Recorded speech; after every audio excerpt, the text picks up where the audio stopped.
اعوذ باللہ من الشیطان الرجیم بسم اللہ الرحمن الرحیم ان اللہ وملائکتہ یصلون علی النبی یا ایہا الذین آمنوا صلوا علیہ وسلموا تسلیما اللہم صلی علی سیدنا و نبینا و شفیعنا و مولانا محمد وعلی آل محمد وبارک وسلم۔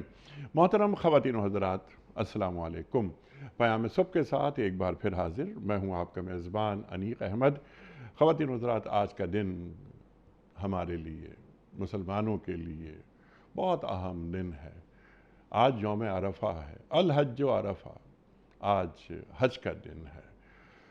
لبیک اللہم لبیک لبیک لا شریک لک لبیک ان الحمد والنعمت لک والملک لا شریک لک۔ خواتین و حضرات، یہ تلبیہ کے ترانے لبوں پر ہیں، عرفات میں لوگ جمع ہیں، دعائیں مانگی جا رہی ہیں۔ عرفات میں مانگی جانے والی دعا، اس کے تعلق سے بھی سرکار دو عالم صلی اللہ علیہ وآلہ وسلم کے خاص ارشادات۔ یہ حج کیا ہے؟ یہ فلسفہ حج کیا ہے؟ من استطاع الیہ سبیلا ہے کیا؟ خواتین و حضرات، کیا خود سے خدا کی طرف سفر کرنے کا نام حج ہے؟ یہ دو کپڑوں میں اللہ کیوں رکھتا ہے؟ کیا کفن یاد دلاتا ہے یا مکے نے دیا خاک جنیوہ کو پیغام؟ اللہ اکبر، اللہ اکبر۔ خواتین و حضرات، یہ مکہ جو خاک جنیوہ کو پیغام دے رہا ہے کہ جمعیت آدم ہے، یہ جمعیت اقوام نہیں، یہ جمعیت آدم ہے۔ یہ اقوام میں بانٹ کر آدم کو تقسیم کیا جا رہا ہے۔ خواتین و حضرات، حج کے تعلق سے اپنے 3 معزز علماء سے سیکھیں گے کہ آداب حج کیا ہیں، شرائط حج کیا ہیں، فلسفہ حج کیا ہے۔ خواتین و حضرات، اور جب حج کر لیتا ہے آدمی تو حج کے بعد کی زندگی کیسی ہونی چاہیے؟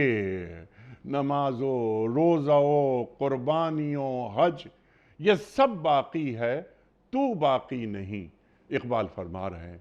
خواتین و حضرات، تشریف فرمائیں محترم مولانا شجاع الدین شیخ صاحب، ممتاز عالم دین، کون آپ سے واقف نہیں، ہمارے ملک کا محبوب اور مقبول نام، شاگرد خاص محترم ڈاکٹر اسرار احمد صاحب علیہ الرحمہ تشریف فرما ہے۔ ایک اور محبوب اور مقبول نام، محترم مفتی محمد زبیر صاحب، ممبر اسلامی نظریاتی کونسل، سب آپ سے واقف، فارغ التحصیل دارالعلوم کراچی۔ ہمارے ایک خاص مہمان تشریف لائے ہیں فیصل آباد سے، محترم مفتی مصطفیٰ عزیز صاحب۔ مصطفیٰ عزیز صاحب، بڑے کارنامے ہیں آپ کے، اور سب سے بڑا کارنامہ آپ کا یہ ہے کہ سیرت کے حوالے سے آپ کا بے پناہ کام ہے۔ اللہ آپ کو سلامت رکھے اور آپ کو استقامت دے۔ خواتین و حضرات، چوتھے اور آخری مہمان ہمارے، یہ بھی ہمارے خاص مہمان اب ہوتے جا رہے ہیں۔ خواتین و حضرات، یہ پیام صبح کا لازمی جز، رمضان ٹرانسمیشنز کا لازمی جز، ایک طویل عرصے سے ہمارے ساتھ ہیں، پاکستان کے ممتاز قاری بلکہ مقری محترم اکبر مالکی صاحب۔ آپ سے گزارش ہے اکبر مالکی صاحب کے سورہ آل عمران کی آیات 96 اور 97 کی تلاوت سے آج کے پروگرام کا آغاز فرمائیں۔ اعوذ باللہ من الشیطان الرجیم،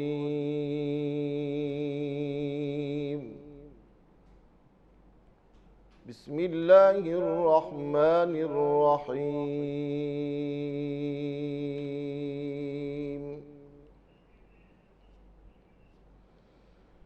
ان اول بیت وضع للناس للذی ببکۃ مبارکا وضع للناس للذی ببکۃ ببكة مباركا وهدى للعالمين. سبحان اللہ سبحان اللہ. فيه آيات بينات مقام إبراهيم. اللہ اکبر اللہ اکبر. إن أول بيت وضع للناس للذي ببكة مباركا وهدى للعالمين. فيه آيات بينات مقام إبراهيم. سبحان اللہ سبحان سبحان اللہ سبحان اللہ. ومن دخله كان آمنا. اللہ اکبر. یا اللہ رحم. فيه آيات بينات مقام إبراهيم ومن دخله كان آمنا ولله على الناس حج البيت من استطاع إليه سبيلا. اللہ اکبر اللہ اکبر اللہ. ماشاء اللہ ماشاء اللہ. ومن كفر فإن الله غني عن العالمين.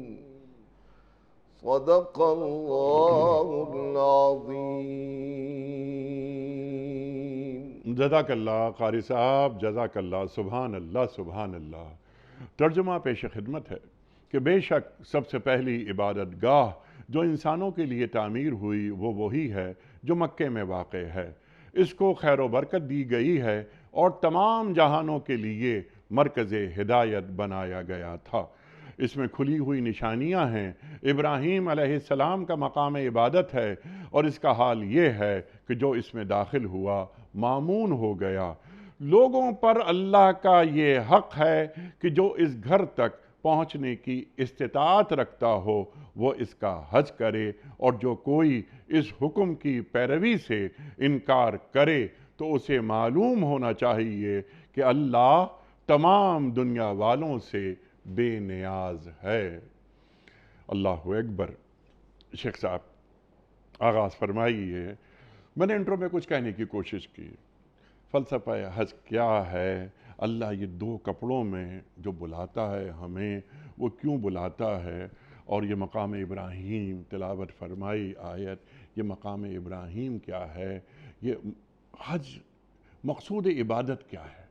حج کیا ہے؟ اس کا لغوی معنی تو ہے ارادہ کرنا، اور دینی اعتبار سے اللہ تعالیٰ کے گھر کی زیارت کا ارادہ کرنا، اور مخصوص ایام میں مخصوص مقامات پر مخصوص اعمال کو انجام دینا جن کی اپنی تفصیل ہے. ایک طرف دیکھیں تو یہ اللہ تعالیٰ کا حکم ہے، صاحب استطاعت لوگوں پر اس کی اپنی تفصیل ہے، اور زندگی میں ایک مرتبہ صاحب استطاعت شخص پر مسلمان پر یہ حج ادا کرنا لازم ہے. البتہ اتنی جامع عبادت ہے کہ اس میں ظاہری فوائد بھی ہیں، باطنی فوائد بھی ہیں، گناہوں کی مغفرت بھی ہے، روحانی ترقی بھی ہے، بندے کی تربیت بھی ہے، بندے کا اللہ کے ساتھ قرب میں اضافہ بھی ہے، گناہوں کا پاک صاف ہو جانا اور گویا کہ زندگی ایک نئے انداز سے آغاز کرنے کا موقع بھی ہے. تو دوسری طرف اس کے اجتماعی فوائد بھی ہیں، معاشرتی اعتبار سے، معاشی اعتبار سے، سیاسی اعتبار سے، امت کے اعتبار سے، اور ایک گلوبلائزیشن کا ایک ڈیمونسٹریشن ہے. جو آپ نے الفاظ تلبیہ کے ادا کیے، لبیک اللہم لبیک، ایک ہی کپڑوں کے اندر ہیں، ساری دنیا کے کونے سے جمع ہیں، رنگ الگ ہیں، نسل الگ ہے، مختلف زبانیں ہیں، مختلف فائنینشیل اسٹیٹس ہیں، لیکن سب کے سب ایک اللہ کی پکار پر لبیک کہہ کر کھڑے ہوئے ہیں. تو اس کے معاشرتی بھی اور معاشی بھی اور سیاسی بھی اور اس کے امت کی سطح پر بھی فوائد ہیں. ایک اور انداز سے دیکھیں تو یہ آخرت کے سفر کی یاد دہانی. یہ 2 سفید چادریں کیا ہیں؟ مردوں کا جو احرام کا لباس ہے، اصل میں 2 چادریں ہیں جو کفن کی یاد دہانی کرا رہی ہیں.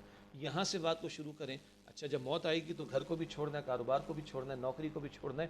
لبیک اللہم لبیک، اے اللہ میں حاضر ہوں. تو کل اسرائیل لینے کو آئیں گے تو مجھے یہی جانا تو پڑے گا. تو یہ اس کی تیاری کرائی جا رہی ہے. اور گریجولی ہمارا سامان کم سے کم تر ہوتا چلا جاتا ہے. بڑا بیگ لے کے جاتے ہیں، چھوٹا بیگ لے کے جاتے ہیں. مینا میں وہ بڑا بیگ بھی نہیں جاتا. عرفات کے میدان میں چھوٹا سا ایک بیگ ہوتا ہے. اور جب مزدلفہ میں بندہ سوتا ہے تو نہ ہوٹل کا آرام ہوتا ہے، نہ گھر کا آرام ہوتا ہے، نہ مینا کے کیمپ والا آرام ہوتا ہے. یہ سب کیا ہے؟ یہ سب یاد دہانی ہے کہ تمہیں سب کچھ چھوڑنا بھی ہے. اور عرفات کے میدان کی حاضری کا ایک حاصل یہ بھی ہے، لاکھوں کا ایک مجمع ہے، سب اللہ کے سامنے کھڑے ہوئے. اسی طرح حشر کا میدان برپا ہوگا اور تمہیں اللہ کے سامنے کھڑا ہونا ہوگا. اور آخری بات جو اس وقت عرض کرنا چاہوں گا، یہ جامع العبادات اس کو کہا گیا. حج کو نماز کی طرح اللہ تعالیٰ کا ذکر بھی ہے، روزے کی طرح مشقت کا معاملہ بھی ہے، کسی درجے میں بھوک اور پیاس کی مشقت بھی کسی درجے میں، اسی طرح زکوٰۃ کی طرح مال کا خرچ کیا جانا بھی ہے.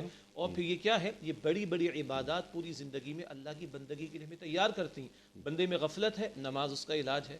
بندے میں مال کی محبت ہے، زکوٰۃ اس کا علاج ہے.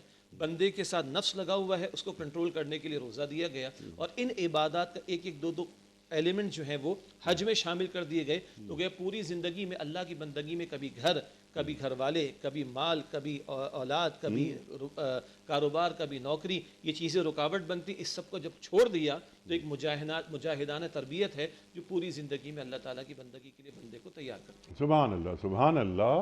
یہ خود سے خدا تک سفر کا نام ہے. مفتی صاحب ارشاد فرمائیے. یعنی جسے کہتے ہیں کہ پریسائزلی شیخ صاحب نے تمام اس کا فلسفہ اور مناسک اور مقاصد وہ سب آپ نے بیان فرما دیے. لبیک اللہم لبیک، یہ پکار ہے یا کسی پکار کا جواب ہے؟ اگر یہ جواب ہے تو وہ پکار کیا تھی؟ بسم اللہ الرحمن الرحیم، نحمدہ و نصلی علی رسولہ الکریم، اما بعد.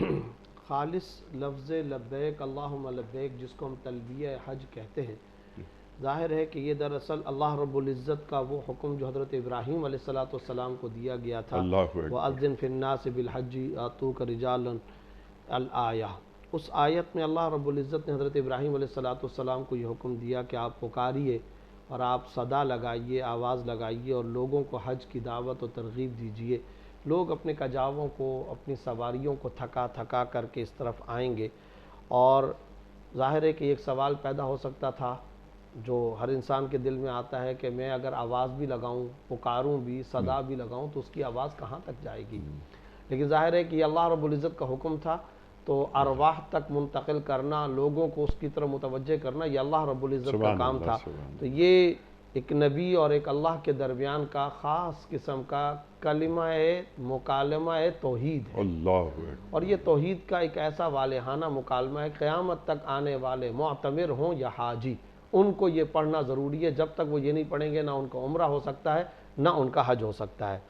انیق صاحب، جیسے کہ آپ نے انٹرو کے اندر بھی فرمایا اور بھائی شجاع الدین شیخ صاحب نے اللہ تعالیٰ جزائے خیر دے بہت اچھے انداز میں اس کا تذکرہ کیا. میں 2-3 باتیں آپ کی اجازت سے ذکر کرنا چاہتا ہوں. بنیادی طور پر حج کے 4 انگریڈینٹ ہیں. اگر ان انگریڈینٹس اور اجزاء ترکیبیہ کو دیکھیں تو سب سے پہلے توحید. چنانچہ آپ غور فرمائیے، سورہ آل عمران آیت نمبر 97 میں جو قاری صاحب نے تلاوت کی، وَلِلَّهِ عَلَى النَّاسِ حِجُّ الْبَيْتِ، یہاں پر اللہ سے پہلے لام ہے. یہ 2 چیزوں کی طرف مفسرین کے مطابق اشارہ کرتا ہے. ایک تو سنسیریٹی، خلوص و اخلاص ہو، اور دوسرے نمبر پر اللہ کی توحید اور اللہ رب العزت کے لیے خالص. ایک تو یہ بات، وَلِلَّهِ عَلَى النَّاسِ حِجُّ الْبَيْتِ، یہ توحید کی طرف بھرپور اشارہ کر رہا.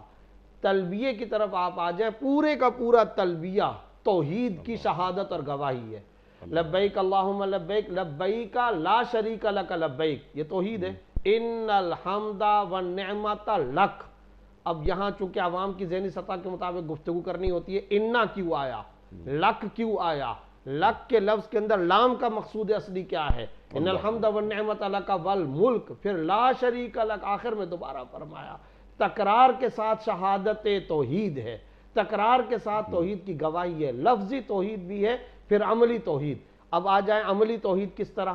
عملی توحید اس طرح، ہمارے استاد و شیخ محمد مفتی محمد تقی عثمانی صاحب مدد ظلم نے بڑی خوبصورت بات اپنی پوری کتاب لکھی اس موضوع پہ، اور فرمایا کہ دیکھو اللہ رب العزت قدم قدم پر اپنا توحید کا وحدت والا نظام، میں ہوں مؤثر، میں ہوں مالک و خالق، میرا حکم چلے گا، میرا آرڈر چلے گا، میری بات چلے گی، عقیدہ مجھ پر، اور جب توحید پر تم آ گئے تو پھر یاد رکھو یہ توحید والا نظریہ اور عقیدہ وہ ہے تمہاری قربانی، تمہاری آل اولاد کی قربانی، تمہاری جان کی قربانی، تمہارے مال کی بھی قربانی ہے، تو ہرگز دریغ نہ کرنا۔ کیا کہا جا رہا ہے؟ اب مکے کو چھوڑو، مینا میں چلے جاؤ۔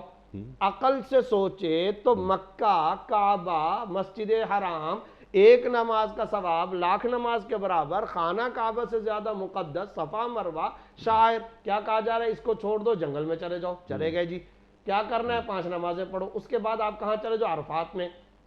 سوال یہ ہے کہ بے لق و دق صحرا، عرفات میں جا کر کے کیا کرنا ہے؟ اس قدر اہمیت دے دی، تمہیں جنگل نظر آتا ہے نا، تمہیں جھاڑیوں صحرا نظر آتا ہے نا، لیکن اگر تم یہاں نہ آئے، ہوش سے آؤ کہ بے ہوشی کے عالم میں آؤ، لا آنا ضروری نہیں ہے، فرض نہیں ہے، واجب نہیں ہے، رکن اعظم ہے، اس کے بغیر حج ہی نہیں ہے تمہارا۔ اور اللہ اپنی اتھارٹی، اپنے حکم کی اہمیت بتا رہا ہے۔ میں نے کہہ دیا ہے نا، بس جب میں نے کہہ دیا ہے، لاجک آئے نہ آئے، فلسفہ، منطق، دماغ، ظاہر، قیاس، یہ سب باتیں بات کی ہے، میں نے کہہ دیا لہذا پہنچو، نہیں آؤ گے حج ہی نہیں ہے۔ پھر اس کے بعد کیا کہا جا رہا ہے؟ 2 پہاڑیوں کے درمیان رات کو سفر کرو، مزدلفہ چلے جاؤ۔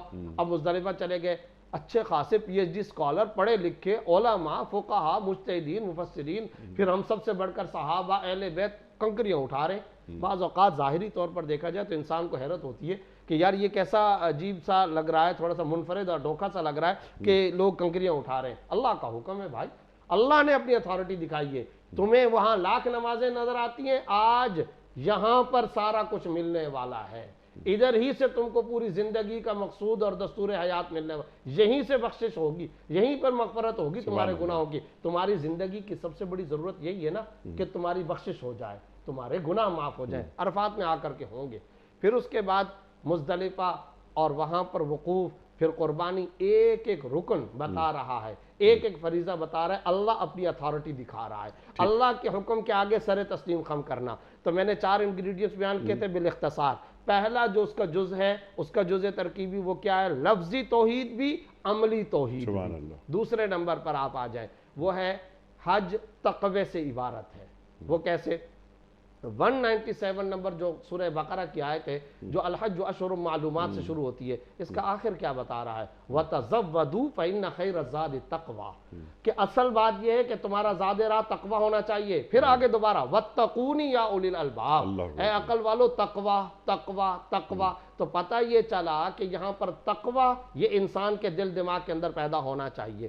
اختصار کے ساتھ جا رہا ہوں، اب تیسرا انگریڈینٹ یہ ہے، حج میں اللہ بندے کا فقر و فاقہ دیکھنا چاہتا ہے، اللہ رب العزت اس کی نیاز مندی دیکھنا چاہتا ہے، جبین نیاز کو سر تسلیم خم دیکھنا چاہتا ہے۔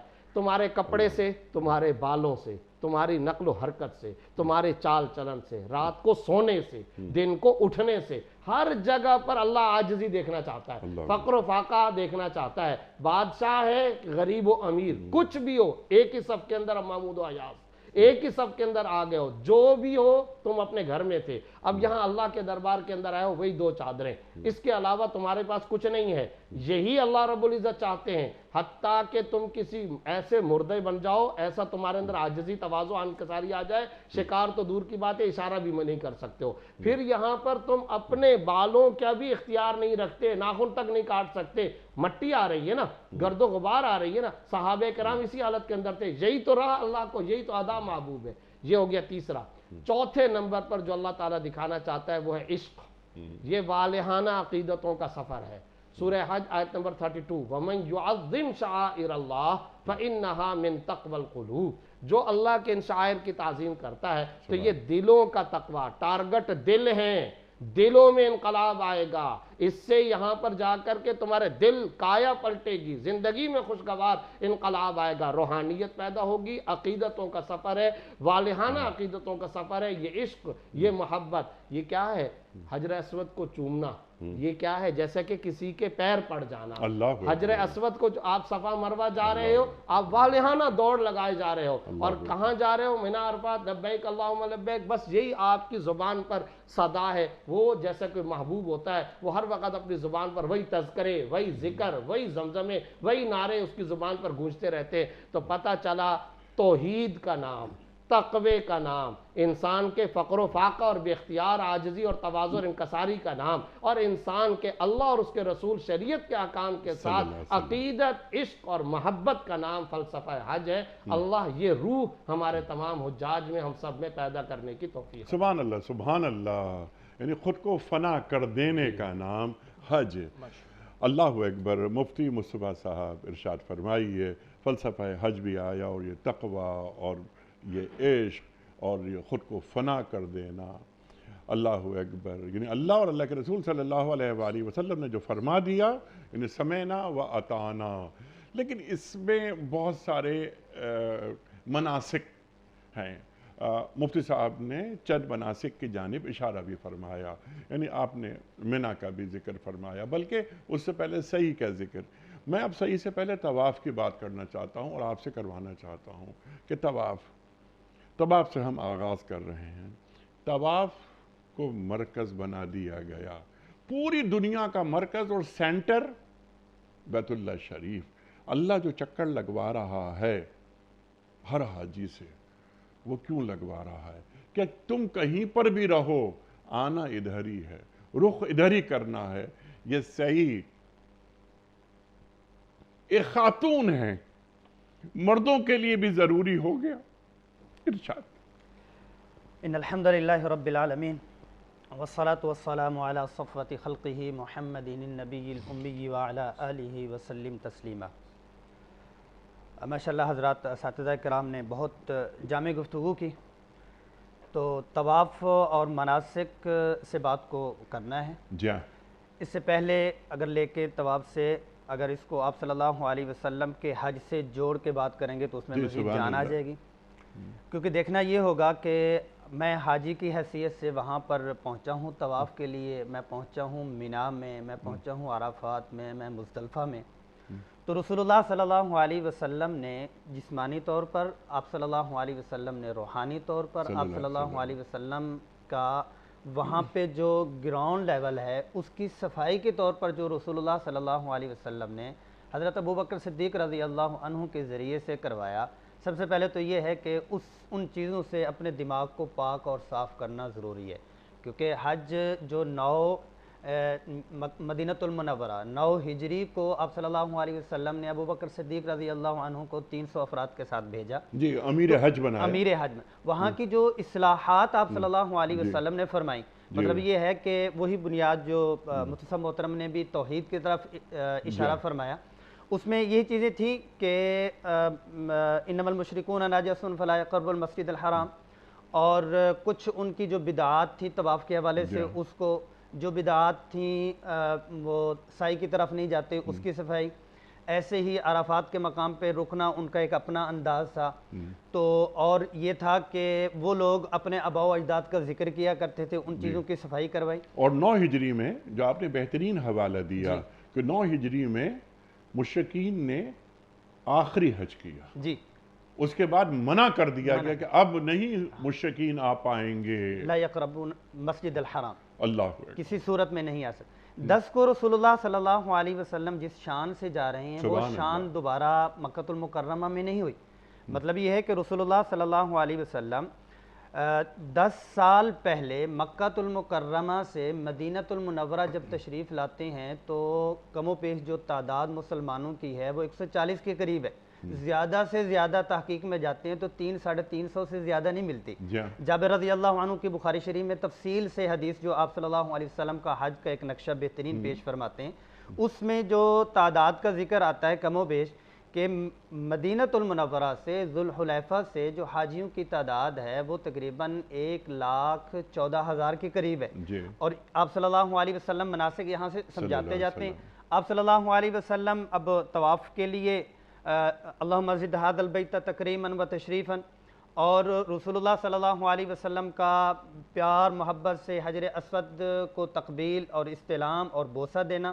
اب یہاں سے جو آپ نے بات کی وہ ولی یہاں سے شروع کرتے ہیں. جی اس میں ان اول بیت وضع للناس للذی ببکہ. اچھا، اس میں بڑی باریک بات یہ ہے کہ ھدی للعالمین اللہ پاک نے اس مقام کو بنایا. اور آیت کے آخر میں جا کے دوسری آیت کے آخر میں جا فرمایا کہ غنی للعالمین، غنی فمن کفر. اچھا، جب قرآن کی بات آئی تو ھدی للمتقین فرمایا. جب حج اور اس طواف اس گھر کی بات آئی تو ھدی للعالمین بتا دیا کہ عالمین کے لیے یہ ہدایت ہے. کیونکہ ابراہیم علیہ السلام پہ تو اتفاق ہے، یہودیوں کا بھی اتفاق ہے اور عیسائیوں کا بھی اتفاق ہے. تو مطلب یہ ہے کہ یہ کعبہ ھدی للعالمین ہے، کیونکہ یہ پہلے سے بھی قرآن سے پہلے سے بھی ہدایت کا مرکز رہا اور قرآن کے بعد بھی ہدایت کا مرکز رہے گا. تو ھدی للعالمین فیہ آیات بینات مقام ابراہیم، مطلب یہ ہے کہ بینات واضح ایسے ہیں کیونکہ ھدی للمتقین کا تعلق قلب کے ساتھ ہے، روحانیت کے ساتھ ہے، عقیدت کے ساتھ ہے، اندر کے جذبے کے ساتھ ہے. ھدی للعالمین کا تعلق صرف نشانی کے ساتھ ہے کہ کوئی اگر حج کے اس منظر کو بھی دیکھ لیتا ہے، کتنے غیر مسلم دیکھ کے کہ بھی اتنے لوگ ایسے نہیں چکر لگا رہے، ھدی للعالمین بن جاتا ہے. تو یہ جو چکر لگوایا جا رہا اور پھر اس میں پہلے 3 جو ہے وہ رمل ہے، پھر جو ہے وہ اپنی روٹین کی جو رفتار ہے اس میں، تو اس چیز کا ہے کہ میں گھوم رہا ہوں اور میں یہ جھوم رہا ہوں اور اللہ کی محبت میں ہی گھومی جا رہا ہوں. اور دوسرا رخ اس کا شیطان سے دشمنی کا ہے، کیونکہ تکمیل محبت ایک یہ ہے کہ محبت ہے اور اطاعت جو ہے نا وہ 2 چیزوں کا نام ہے، ایک محبت ہے، دوسرا جو ہے وہ نفرت ہے. حج کی تربیت کا ایک پہلو یہ ہے کہ شیطان سے علل اعلان بعض اوقات کسی سے دشمنی ہوتی ہے تو وہ اندرون خانہ وہ پروپگنڈا بھی کر رہا ہوتا ہے، بات بھی کر رہا ہوتا ہے، لیکن یہ ہے کہ میدان میں کھڑے ہو کے آنکھوں میں آنکھیں ڈال کے تلوار بالکل ننگی کر کے اپنے دشمن کے سامنے ہر ایک نہیں آتا. حاجی تلوار ننگی کر کے شیطان کے سامنے آ جاتا ہے اور اللہ جل جلالہ اس کی یہ تربیت فرما رہے ہوتے ہیں کہ شیطان نے تیرے اوپر ظلم کیا. کس چیز میں؟ آپ کو لباس میں، آپ کو گاڑی میں، رہن سہن میں اس نے جکڑ دیا، مجبور ہو کے شیطان کے ہو گئے تھے. اس نے اپنا وہ لباس اور وردی یونیفارم پہنا اور اللہ جل جلالہ نے اس کی تربیت کی، شیطان کو ٹھکرا دیا، ٹھڈا مار دیا کہ میں اگر ساری زندگی 5 دن نہیں، 10 دن نہیں، 3 دن 2.5 دن نہیں، ساری زندگی بھی اگر میں ان 2 چادروں میں رہنا چاہوں تو رہ سکتا ہوں، مجھے تمہاری کوئی ضرورت نہیں ہے، میں تمہیں ٹھڈا مارتا ہوں. اچھا، دوسرا یہ ہے کہ پھر سعی ہے، سعی میں وہ اپنے اسلاف کی یاد اور قربانی کو یاد کیا جا رہا، جیسے آپ نے بڑے جذبے کے ساتھ اما ہاجرہ علیہ السلام کا تذکرہ کیا. اچھا، اسی چیز کو اگر اب لے جاتے ہیں مینا میں، پھر جو ہے عرفات میں، پھر ہم مزدلفہ میں لے جاتے ہیں. کنکر مارنے کا ایک کیونکہ ایک فلسفے، ایک رکن منسک پہ بات کریں گے تو بات لمبی ہو جائے گی. کرتے یہ ہر جگہ پہ شیطان کو مارتے مارتے آخر میں تسکین اس کو وہاں ہوتی ہے جب کنکر دے مارتا ہے. کنکر دے مارتا ہے، دشمنی کی تکمیل کھلل اعلان ہو جاتی ہے.